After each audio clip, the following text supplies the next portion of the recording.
Hey everyone, Georgie here with Ukraine Matters. We're going to talk about how poorly the Russians are doing and how little Chinese visit actually did for Putin. But first, let's go over the front lines and I'll tell you exactly what's happening there so you don't worry. So, around Kremina, basically, that's the only kind of action that is happening around the northern part. And to be honest, saying that it's action is a little bit of an extent. Right now, it's Ukrainians are teasing Russians by saying that they know how to take Kremina, so they should just wait until ground dries up a little bit, and then Kremina is going to become Ukrainian. But overall, right now, it's tactical fighting where Ukrainians sometimes go and take over some of the positions of the Russians, and sometimes Russians are getting their shit together and then they're trying to assault some of the positions of Ukrainians. So it's nothing to be aware of. Just know that there's some fightings happening there. Around Bakhmut, I really recommend you watch my previous video because I go very much in details around what's happening in Bakhmut. But what you need to know is shortly that Russians are done. They've used the bulk of their forces and they do not have the ability to advance. Ukrainians have succeeded essentially in defense of Bakhmut. And what is happening right now, basically, is that we're hearing that a couple of days pass, then Russians are like, okay, we have some strength gathered, let's now go attack this way, attack this way, attack this way, attack from the south, like stuff like that.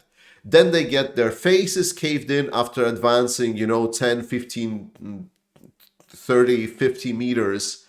And after that, Ukrainians are doing small counterattacks to regain the positions. So that's the situation around Bakhmut. We hear Ukrainians reporting saying, obviously, that the fighting is still quite intense when it's happening, but also there is already some lulls that are happening in between.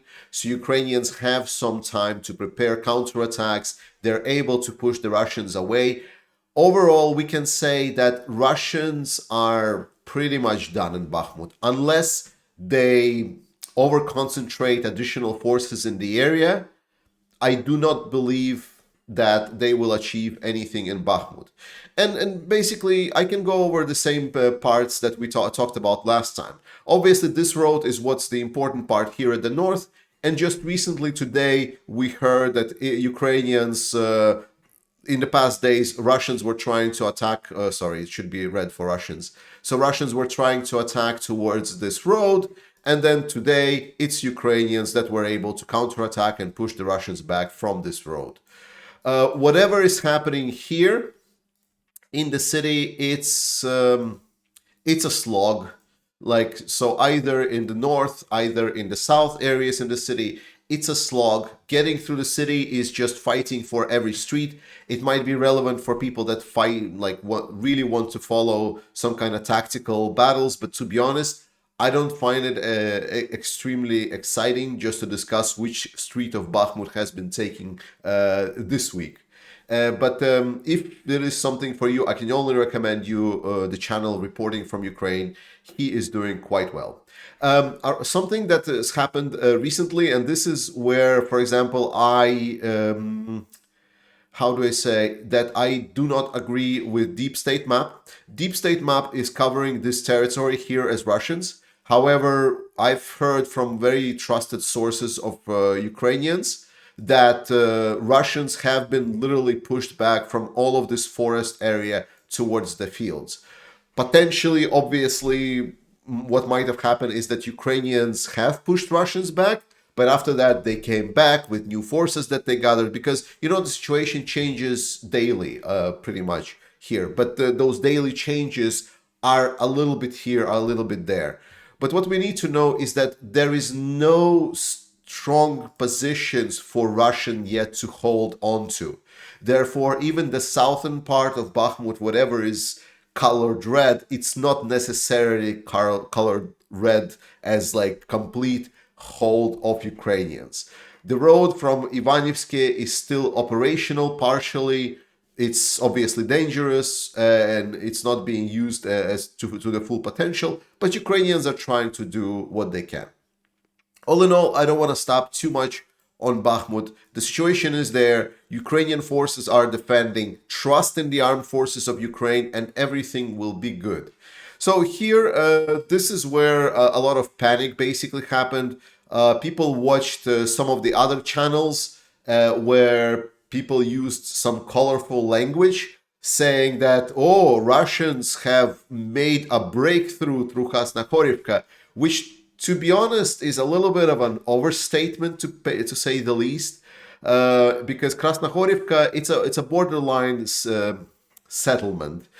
So when Russians used a lot of their armor and a lot of their tanks to enter the settlement while also losing a lot of these tanks, it's not really a breakthrough. Like, it's literally, what did they lose? Let me just I'll pull the ruler here. So this is where they were in positions before. It's just over 2 kilometers, 2.5 kilometers. So with all respect to the other channels that are reporting on the war, but 2.5 kilometers with a massive losses in armor, taking a very small village, I can hardly call it a breakthrough. With that said, Russians have already instantly went on their media to try to celebrate and say that Ukrainians are about to collapse, Avdiivka is about to be encircled, about to be turned into second Bakhmut, and they eat shit basically, because they've said already, well, Stepova is already taken, we're already trying to attack towards Berdichi, and then a couple of days pass and we found out that it's all, well, lies. Wow, Russians opened their mouth, so it's clear that they lied. They barely got hold of Krasnohorivka, and they are not really advancing towards Stepova that much because A, Ukrainians got reinforcements in the area, and B, they're very efficiently using their, how do we say, distant mining equipment. So Russians are not having it easy by advancing with the armor. And about the same situation tried to happen from the south of Vodina, but Ukrainians were a lot more readied here. So, and the only thing basically from this major Russian breakthrough that it's about to encircle Avdiivka, Avdiivka is not threatened, was that we got a lot of nice videos that are resembling Vuhledar for us. So a lot of really dead Russians and a lot of really burned Russian equipment. Enjoy the view, look up the videos, and just understand that Russians have learned nothing completely. That's the situation of Avdiivka. Avdiivka has been basically on the front lines for 9 years now, guys. It's a defensive line after defensive line after defensive line after defensive line. There are very competent troops there. There is a lot of minefields. There is a lot of artillery that knows every crossing. They have things good. Trust in armed forces of Ukraine. Things are going to get fine. So that's pretty much it, the update for the map. Right now we are waiting on the Ukrainian counteroffensive, and it should be coming around May. So chill, enjoy the show.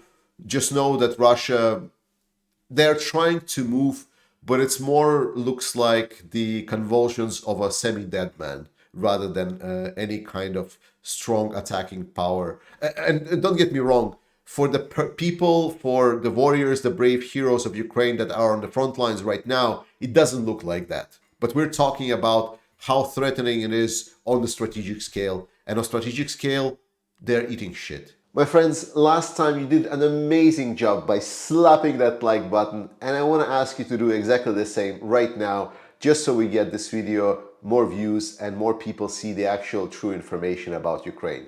But let's go to the talking part. Some time ago I made a video where I talked about Russian problems with equipment. And I said that Russia is having issues with artillery barrels and they're having issues with their tanks. To which I got a lot of pushback saying, Georgie, Russia has still so many tanks, like it's hundreds of thousands, to obviously also trolls saying that Russia has like millions of tanks in reserve for sure. Doesn't matter. But at that moment, I told you that the problem is not only the fact that the tanks are not battle capable, but that because this is a longer war, then having those tanks being operational for this longer time, even if they get initial refurbishment after the factory modification, they still would churn out and they still would need to be replaced. And Russia does not have a lot of capacity to do these repairs, to do these tank production. They don't have a lot of tank production facilities. I believe it's only 3 factories in total that's in the whole Russia that are doing it right now. And we're seeing it right now. I hope you've heard the news. Russia is pulling the tanks from their long-term storage, and this time it's not even T-62 tanks, it's T-55 and T-54 tanks, which, let's put it mildly, are old. Putin made another step closer to be to Stalin, basically, because these tanks, they were rolled out when Stalin was still in charge. It's ludicrous. Now, obviously, a lot of the neutral analysts that I'm listening to, they're saying that, oh no, Russia is probably not going to use these tanks as like proper tanks to use for assaults or use for defense, to use for tank battles. They're going to use these tanks for, I don't know, like training, or they're gonna try to do heavy modifications. And to my answer to that, have you learned nothing about Russia? Obviously not, because that's not what Russia gonna do. Russia is just gonna pull these tanks. They're gonna essentially, we've seen how they refurbish T-62s. They essentially remove everything that is still, like, they still have some parts on, like some old thermal sites, whatever. They slap it in, they put a new coat of paint, and slap some of these bricks with reactive armor, and that's it. That's their T-62 modernization. It's going to be about the same with T-55. It's going to be piss poor.